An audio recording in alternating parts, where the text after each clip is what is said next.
রাজনীতির মাঠে আবারও উত্তেজনা। নির্বাচনী প্রচারণার মাঝেই এবার মারধরের অভিযোগ, আর সেই অভিযোগ উঠেছে বিএনপি প্রার্থীর ছেলের বিরুদ্ধে।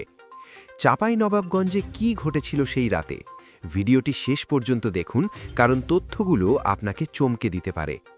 চাঁপাইনবাবগঞ্জ ৩ আসনে বিএনপি মনোনীত প্রার্থী ও বিএনপি চেয়ারপারসনের উপদেষ্টা হারুনুর রশিদের ছেলে রুবায়েত ইবনে হারুন রাফির বিরুদ্ধে এক জামায়াত নেতাকে মারধর ও হত্যাচেষ্টার অভিযোগ উঠেছে।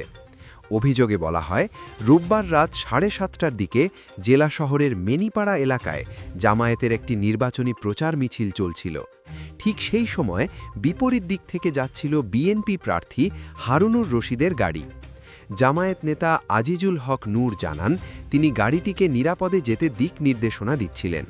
ঠিক তখনই অভিযোগ অনুযায়ী হঠাৎ গাড়ি থেকে নেমে এসে গলা চেপে ধরে তাকে শূন্যে তুলে মারধর করেন হারুনুর রশিদের ছেলে রুবায়েত ইবনে হারুন রাফি। ঘটনাস্থলে নেতাকর্মীরা ছুটে এলেও পরিস্থিতি শান্ত রাখার চেষ্টা করেন আজিজুল হক নূর নিজেই। এই ঘটনার প্রতিবাদে রোববার রাত 9:30টার দিকে চাঁপাইনবাবগঞ্জের নতুন হাট মোড়ে জামায়াতে ইসলামীর বিক্ষোভ মিছিল অনুষ্ঠিত হয়।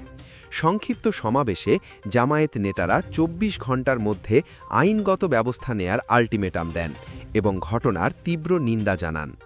এ বিষয়ে বিএনপি প্রার্থী হারুনুর রশিদের সঙ্গে একাধিকবার যোগাযোগের চেষ্টা করা হলেও তিনি ফোন রিসিভ করেননি। অন্যদিকে চাঁপাইনবাবগঞ্জ সদর মডেল থানার ওসি নূরে আলম জানান, এখনও কোনো লিখিত অভিযোগ পাওয়া যায়নি। অভিযোগ পেলে তদন্ত সাপেক্ষে আইনগত ব্যবস্থা নেওয়া হবে। নির্বাচনের মুখে এমন অভিযোগ রাজনৈতিক অঙ্গনে নতুন করে উত্তেজনা সৃষ্টি করেছে। এই ঘটনার শেষ কোথায় গিয়ে দাঁড়ায় সেটা জানতে আমাদের চোখ রাখতে হবে পরবর্তী আপডেটের দিকে। রাজনীতির সর্বশেষ ও নির্ভরযোগ্য খবর পেতে এখনই চ্যানেলটি সাবস্ক্রাইব করুন।